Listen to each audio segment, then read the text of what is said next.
Dans la plupart des industries, c'est un univers concurrentiel assez féroce où plusieurs autres entrepreneurs ou entreprises proposent des services ou des produits similaires aux tiens. Et comment faire pour sortir du lot et briller à notre façon? Eh bien, ça s'appelle la différenciation. Et dans cet épisode, je veux démystifier ce concept-là et te présenter 5 façons de te différencier de tes concurrents.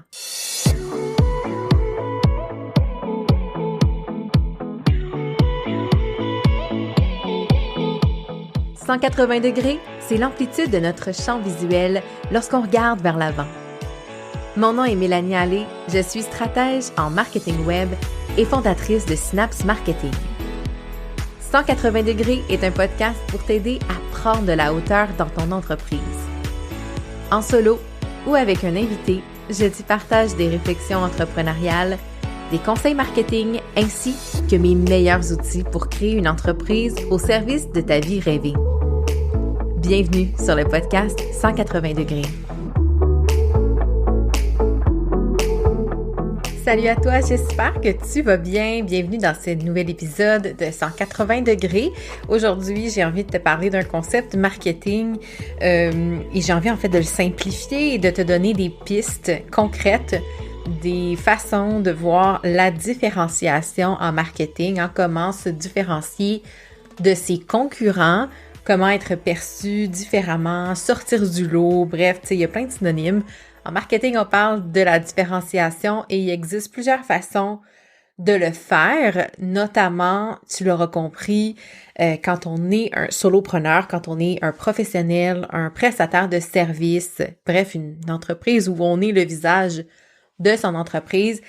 La première façon de se différencier, c'est par notre personnalité. Évidemment, il n'y a personne qui a la même personnalité que nous, ce qui fait que par défaut, si on exploite ces atouts-là qu'on a, notre façon de parler, de s'exprimer, notre énergie, tout ça va participer à notre différenciation et va nous permettre de se démarquer. Par contre, c'est pas toujours évident, dépendamment dans quelle sphère, dans quel type de contenu que vous créez. C'est pas aussi évident, dépendamment de votre sphère d'activité ou du type de contenu que vous mettez de l'avant.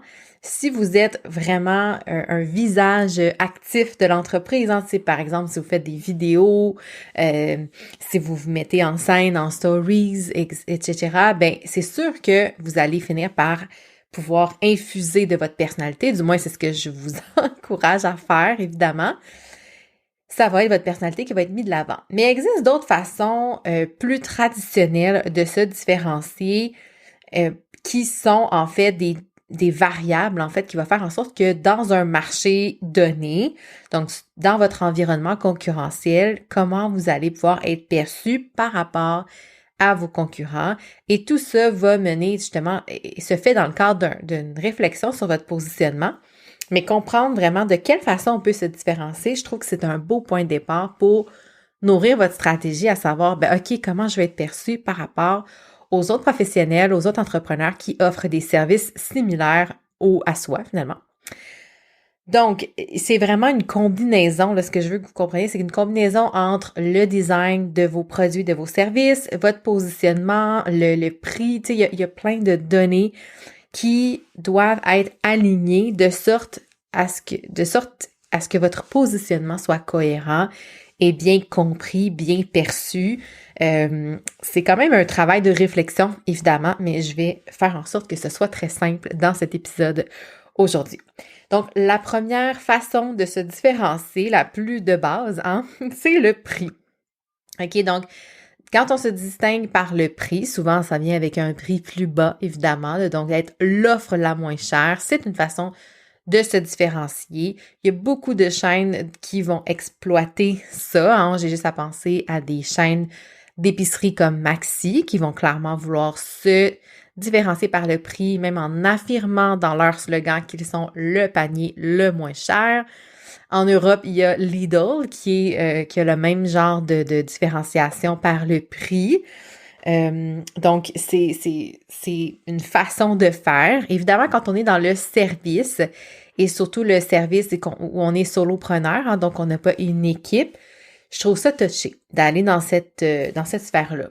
Oui, il y a eu des dérives dans les dernières années sur les tarifs horaires de certains professionnels, puis même pas tarifs horaires, mais de prix des offres en général.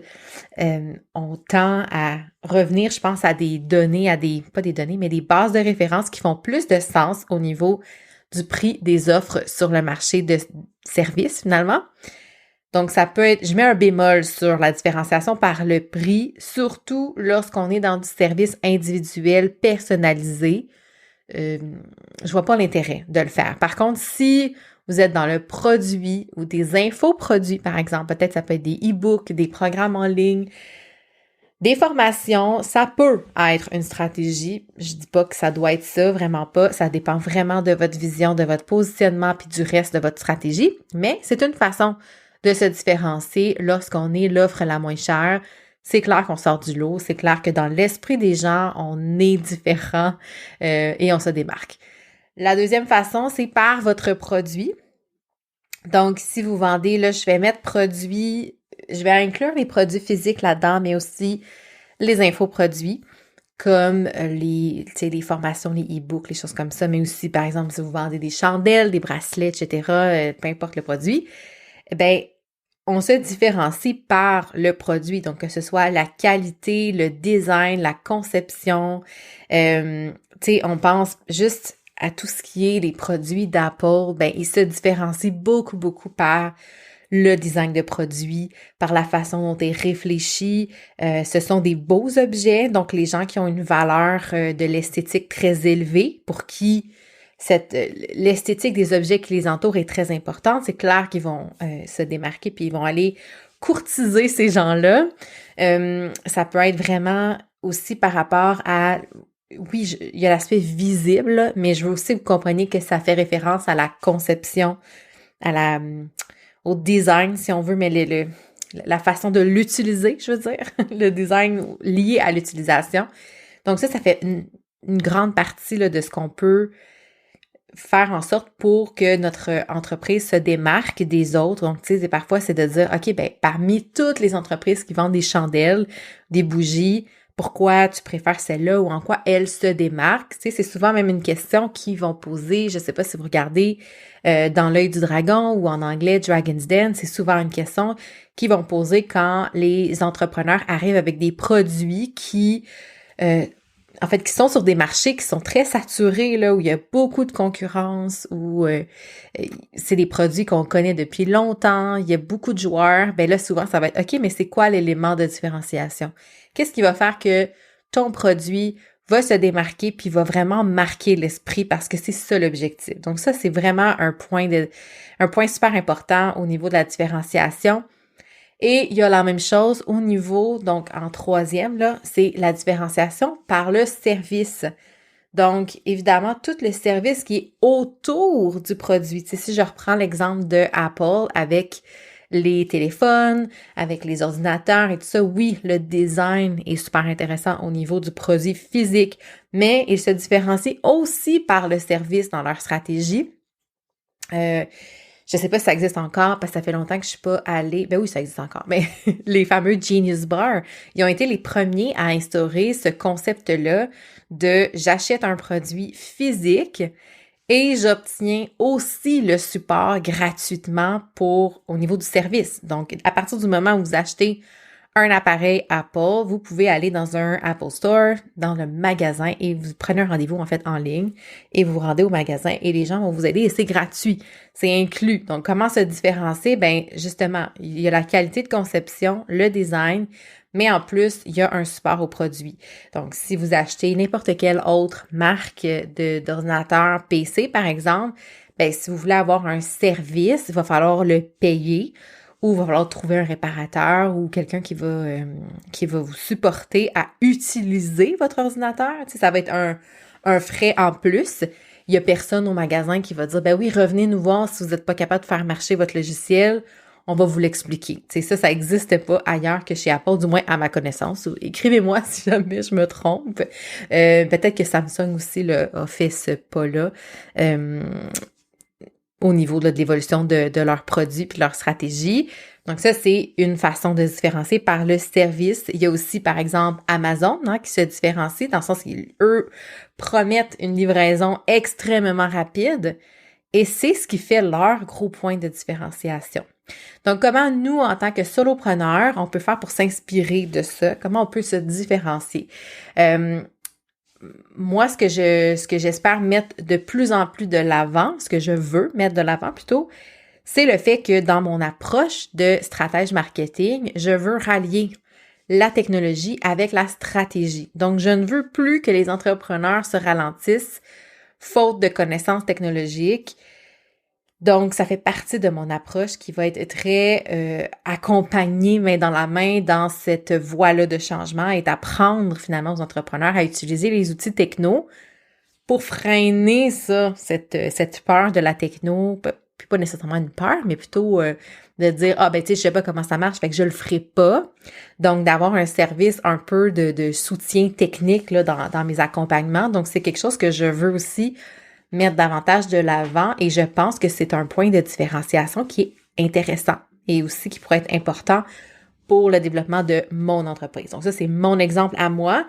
Ça pourrait être dans votre cas si vous êtes, je sais pas moi, vous êtes en esthétique, en coiffeur, comment vous pouvez designer votre service, vos processus de livraison de service, finalement, de prestation plutôt, de service.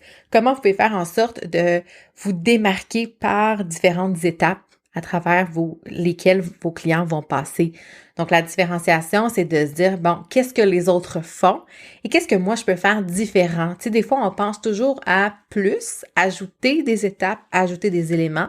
Ça peut être aussi d'avoir moins d'étapes, que ce soit plus simple, tu sais. Donc, il y a toute cette réflexion-là à faire. Évidemment, je reste très haut niveau là, dans ce que je vous dis parce que c'est du cas par cas, mais déjà, si vous pouvez mettre sur papier dans votre réflexion, qu'est-ce que les autres font? Allez voir, tu sais, allez faire votre en anglais, on disait benchmarking, là, de benchmarking, je veux dire. Donc, on va aller voir qu'est-ce que les autres font dans notre industrie.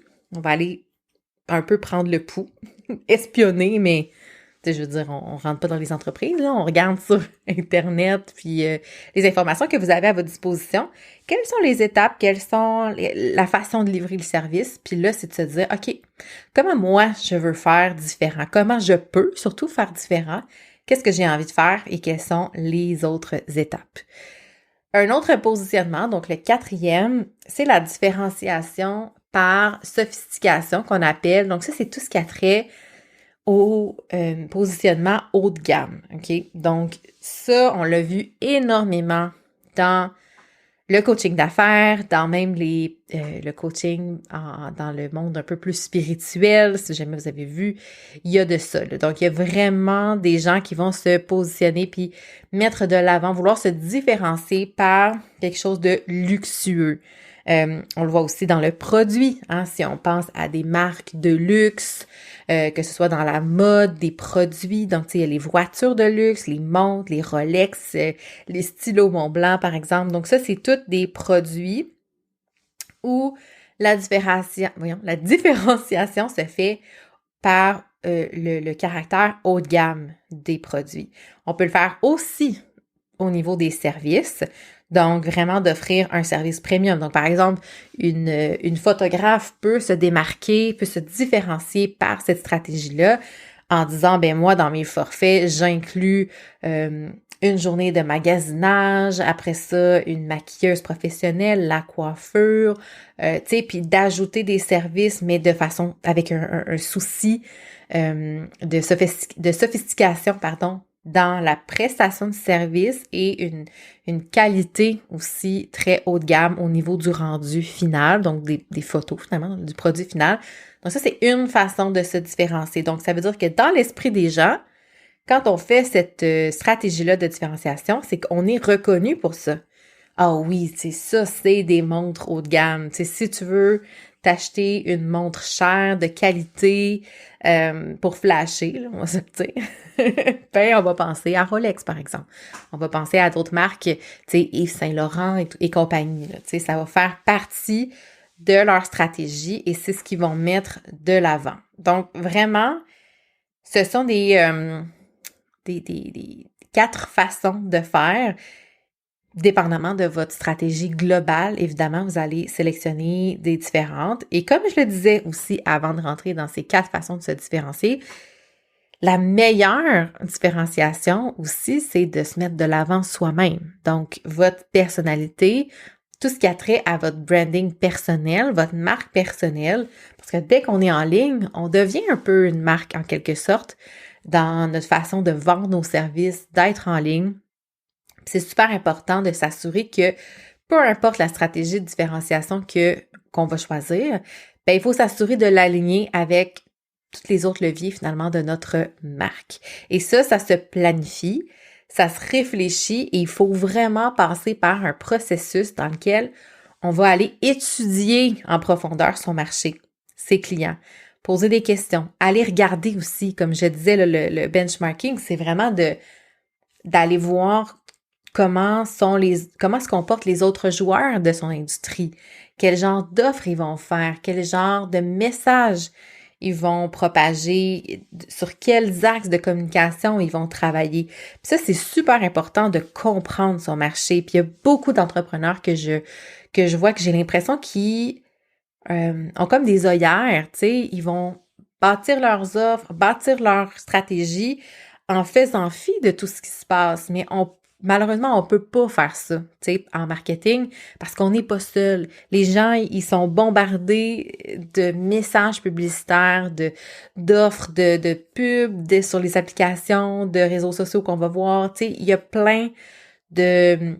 C'est ça, il y a plein de messages qui sont propagés, plein de pubs, et on peut pas vivre en autarcie quand on fait sa stratégie marketing. C'est impossible là, de pas y penser, du moins, je vous suggère de pas le faire si vous voulez comprendre. Fait que plus vous allez étudier votre marché, plus vous allez poser des questions à vos clients pour bien comprendre leurs besoins puis qu'est-ce qui les amène aussi à vous.